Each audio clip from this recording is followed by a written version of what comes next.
Bueno, qué gusto volver a estar nuevamente con ustedes que están siguiendo estas transmisiones de la Feria Internacional del Libro de Cursucuatiá, de la 9ª feria, y también de estos eventos propuestos por la Fundación Esteros, denominados Encuentro Esteros.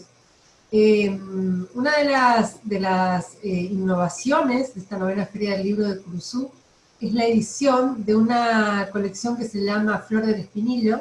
Son 20 libros digitales, dobles, así que tenemos 39 autores. Fue, bueno, en realidad Torita Nicolini, la querida escritora curuzucuateña, homenajeada en estas ferias, tendrá su propio libro, como corresponde, y el resto de los autores comparten la colección.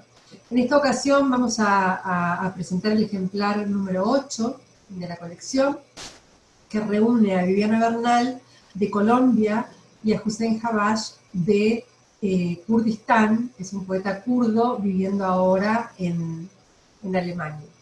Estamos con Viviana y vamos a charlar un poco con ella.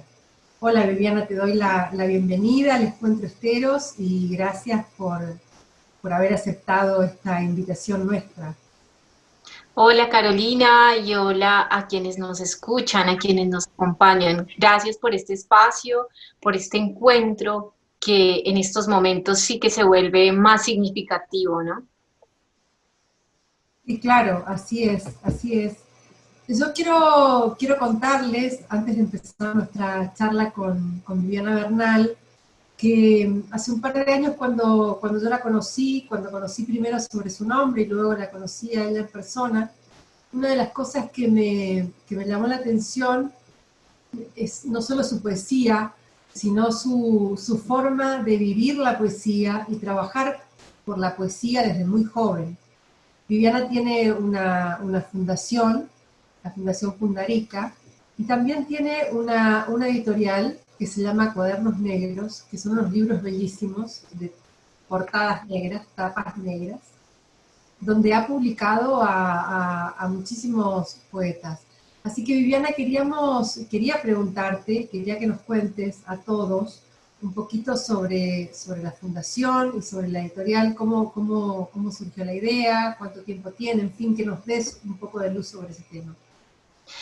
Bien, pues la Fundación Pundarica, que es la entidad que cobija a Cuadernos Negros Editorial, pues desarrolla también un programa de sensibilización literaria para niños de las escuelas públicas del lugar donde nací, que es Calarcá, Quindío, y de algunos otros lugares del Quindío.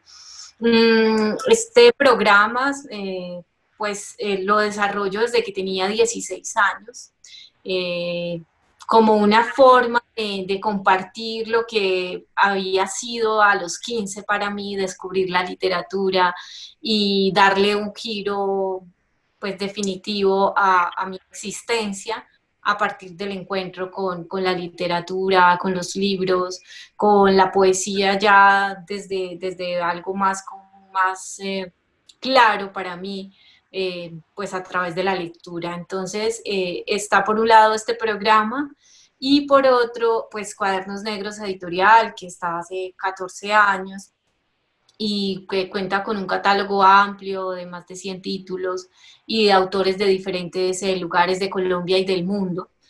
Tiene también, además de poesía, que es una de las colecciones pues más nutridas y que se ha posicionado más, también una colección de cuento, de ensayo, de crónica, y creé hace 2 años una colección de novela a partir de un Premio Nacional de Novela Breve que hacemos en alianza con El Espectador aquí en Colombia. Entonces, pues eso es como a grandes rasgos, estas dos actividades las sostengo sobre todo por mucho amor y por el deseo de compartir con los niños y con todos los públicos pues esta entrega y esta forma de estar en el mundo que es la escritura, la lectura, la edición y bueno, es sobre todo de mucho amor por buscarse y buscar la vida a través del lenguaje y del arte, ¿no?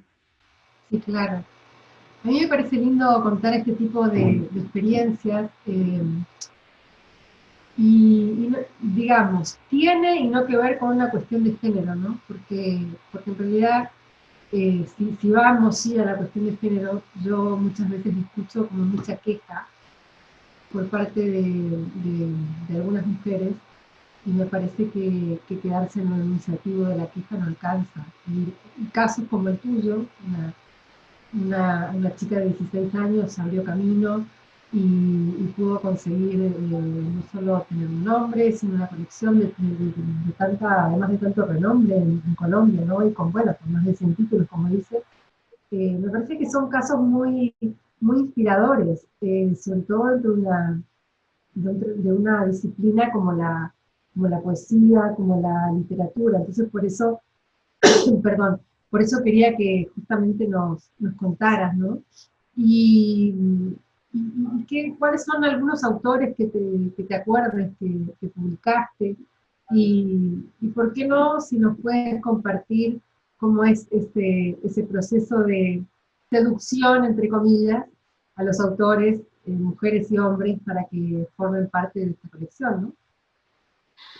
Bueno, la relación con los autores es muy diversa y también la forma de financiar estas obras, porque también por ser una entidad sin ánimo de lucro, presento proyectos a entidades públicas y privadas para hacer cofinanciaciones, para hacer diferentes alianzas. Por ejemplo, con El Espectador hacemos el concurso nacional de novela breve, con el Ministerio de Cultura también hago unos proyectos en concertación con algunas entidades locales, nacionales. Y con los autores, bueno, pues son algunos autores que llegan a mí a través de sus libros, que me conmueven, que me recomiendan. Eh, Son diferentes formas, ¿no? De encontrarse con los escritores que conozco en los diferentes festivales a los que asisto, que llegan escritores de todos los lugares del mundo. Entonces, también ese asombro con esas obras. Y bueno, por ejemplo, a través de ese contacto con el otro y con las obras, ¿no? Es sobre todo de esta manera. Y uno como editor, pues está también muy atento, ¿no? El encuentro con los autores se da sobre todo por ese contacto con las obras, también ese coincidir con los autores en diferentes escenarios, en diferentes festivales, encuentros, donde nos vemos, donde nos conocemos, cuando estamos en los diferentes festivales de poesía, las lecturas que uno hace, las recomendaciones que uno recibe. También, por ejemplo, ahora pues a través de un concurso, hay diversas maneras de encontrarse con estos autores y con estas obras. Entonces, es así como va sucediendo, van ocurriendo los libros, ¿no? Van definiéndose las ediciones. Y pues las fuentes de financiación pues son propias, las alianzas por ejemplo, con el periódico El Espectador, con el Ministerio de Cultura, con entidades públicas y privadas, porque al ser una entidad sin ánimo de lucro, una ONG, pues tiene un perfil como para hacer este tipo de alianzas. Eso es como una de las maneras en que trabajo desde la editorial y desde la fundación. Fantástico. Y sabes que, bueno, más allá de descubrir tu poesía, que es algo que vamos a hacer pronto, y además, bueno, todos quienes nos están viendo van a tener la posibilidad de bajar todos los libros de esta colección de forma gratuita, libros digitales, ¿no? Desde la web de la Municipalidad de Curuzú y también desde la web de la Fundación Cultural Esteros. Pero te decía que me parece linda que nos compartas tu experiencia de todos los días, por esto que te decía antes, de que es inspirador. Y en tu caso, otra de las cosas que a mí me conmueve y me parece como un lindo ejemplo para todos los que empiezan o quizá los que están trancados o sueñan con este mundo, es que tu vida es para la literatura. Tu vida es puramente la literatura. Esa es la sensación. Sí. Tú vives poéticamente, tú tienes una mirada poética de la vida. En algún punto yo me identifico contigo en eso. Entonces quería que nos cuentes un poco cómo es tu vida cotidiana, ¿no? No sé si quizá circunscripta estos últimos meses que trastocaron todas nuestras vidas, pero digamos en general, ¿cómo convives con la literatura? Bueno, sobre todo creo que tengo una vida interior, ¿no? Me parece como una obviedad, pero yo creería que no todos tenemos vida interior.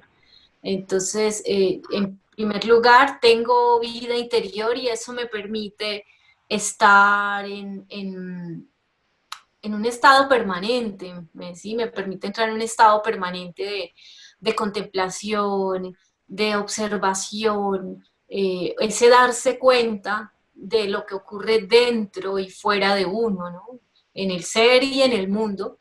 Mm, también es que elegí, pero más que haberla elegido, creo que descubrí que mi ritmo es la lentitud, que me gusta ir despacio por el mundo, por la vida, y que ese, sin prisa, pero sin pausa, ¿no?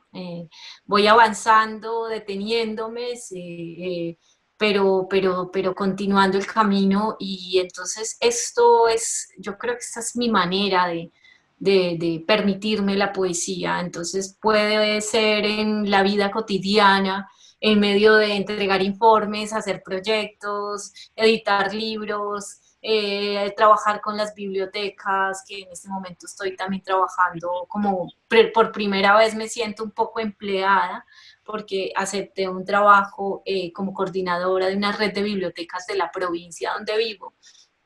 Entonces, en medio de todas esas exigencias, antes de la pandemia, ahora en la pandemia, en medio de ese estar frente a un ordenador, trabajando, haciendo cosas en apariencia como estériles, ¿no? Por todo el procedimiento técnico, mecánico, pues yo trato de que esto haga parte, lo integro también esa forma de estar en el mundo más desde la sensibilidad y bueno, esto es una forma de hacer cosas, pero está vinculado también a procesos creativos, a procesos muy humanos, porque estoy en contacto con gente que también ama lo que yo amo. Entonces creamos, hacemos, y todo como que lo que hago es que cada actividad que realizo tiene ese trasfondo, ¿no? Del gozo, del disfrute, de lo creativo, ese sentido también del ser,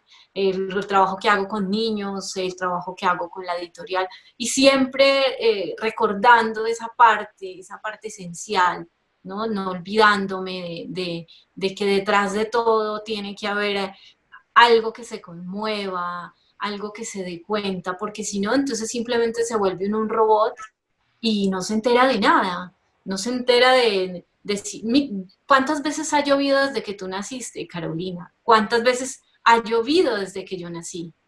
Y por lo menos los últimos años y por lo menos los últimos meses, los últimos días, las últimas horas que ha llovido, yo me doy cuenta de esa lluvia. Y no me importa si llueve una y otra vez y está en apariencia la misma lluvia. Pues ahí sí que comparto con Heráclito y es que nunca es la misma, nunca llueve dos veces realmente, nunca cae dos veces la misma lluvia. Entonces yo me doy cuenta de cada lluvia y vuelvo a sentir como si por primera vez estuviera lloviendo y por primera vez yo estuviera asistiendo a ese acontecimiento aparentemente tan natural como tan del ciclo del agua, pero no, es más bien un ciclo de la belleza para mí. Entonces esa es como la forma. Saco tiempo, un amigo me decía, pero es que eres muy dispersa. Y dije, si no fuera tan dispersa, no podría hacer ni podría haber hecho todo lo que hago, porque esa dispersión es una manera simplemente de poderme conectar con muchas cosas, de estar abierta a múltiples impresiones, a múltiples ambientes, a múltiples sensaciones. Es una forma de, como de que la atención esté muy alerta con todos los sentidos y con todo el sentido, ¿no? Porque yo no tengo, no encuentro otra manera de estar en el mundo, de verdad. Y bueno, es algo que también me ocurre como es casi naturalmente, ¿no? Desde niña he tenido como esa forma. Yo hago retrospectiva y me doy cuenta que en la infancia era más o menos así como soy ahora, ¿no? Estar muy en la contemplación, muy disfrutando la belleza, dejando que suceda, asistiendo a ella, también creándola.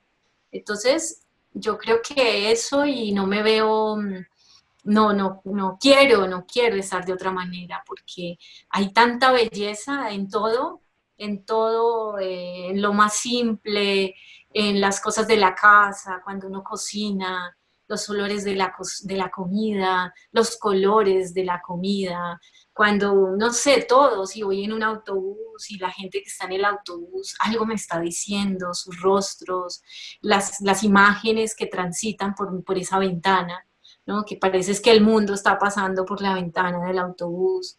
Entonces, es que el mundo, es que yo no creería que tengamos otra opción frente a tanto acontecimiento que en apariencia es banal, pero que finalmente es de lo que nos alimentamos y de lo que nos nutrimos el alma, la imaginación, el ser.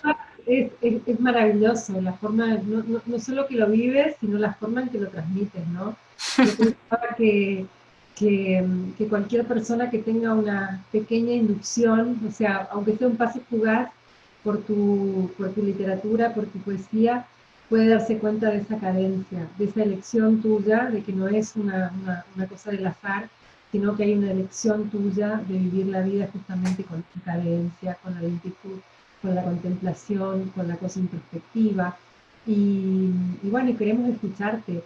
Así que te pido que nos compartas uno o dos poemas.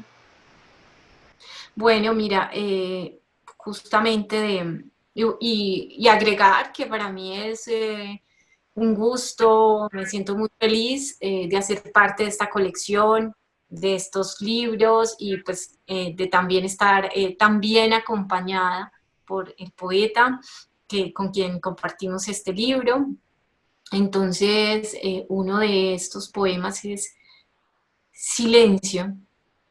Ni escribir sobre los pájaros, ni fotografiarlos, solo asistir a su vuelo, abandonar la intención de eternizarlos en la palabra y la imagen, perpetuarse en la fugacidad de su travesía por la mirada, callar, con las manos y con los ojos, callar, no para fingir el silencio que dejan a su paso, sino para hacerlo.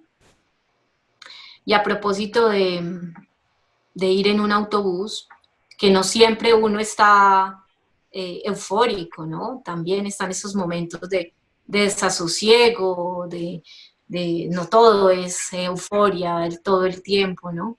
Entonces, desde el autobús, mejor no cerrar la ventana, ha de consumarse en la mirada la vida que transita por la ciudad. No volver a casa para sentarse otra vez en la mesa, a masticar tiempo o un trozo de pan que no sabe de la fatiga. Mejor no contarle a nadie que a diario una pregunta irremediable deambula por las habitaciones y se come lo poco que hay en la alacena y en rincones por donde paso. Que hasta yo crea mis mentiras, que me reciba al llegar y me abra la puerta sin cansancio.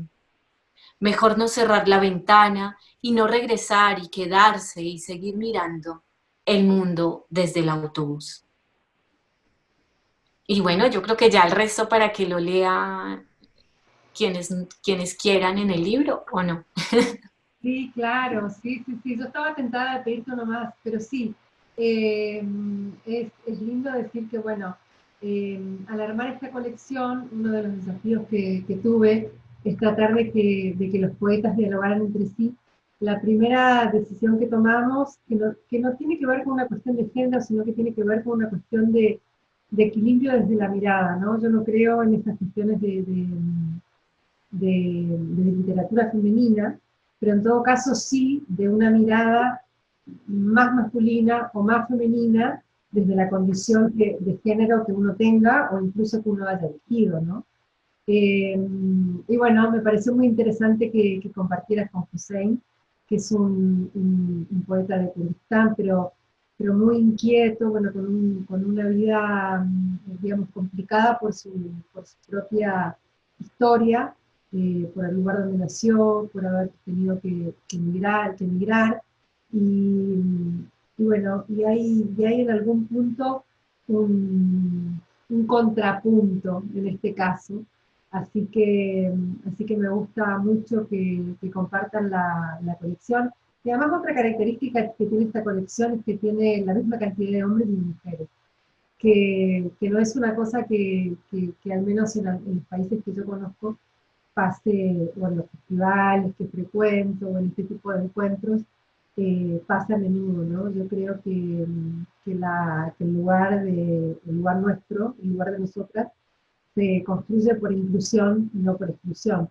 No quiere decir que yo no celebre algunas iniciativas que se hacen desde las mujeres, pero yo creo más bien en la inclusión para, para mostrar nuestra voz poética o en la disciplina que corresponda. Así que sí, te agradezco muchísimo, Viviana, que nos acompañes hoy desde ese lugar tan divino que es el Quindío, desde el eje cafetero. Ojalá que la gente que nos está escuchando de Curuzú y de otros lugares del mundo tengan la oportunidad de conocer el eje cafetero. Es un lugar precioso de Colombia, donde uno se pierde en esos verdes, en Y se esa... encuentra. Y se, y se encuentra, así es, y se encuentra. Así que bueno, estuvimos con Viviana Bernal, que comparte colección con Hussein Jabash, en el libro 8 de la colección Flor del Espinillo. Espero que nuevamente que lo bajen, que lo compartan, que lo disfruten, y también que sigan disfrutando de todos los eventos de la Feria del Libro de Curso. Un abrazo.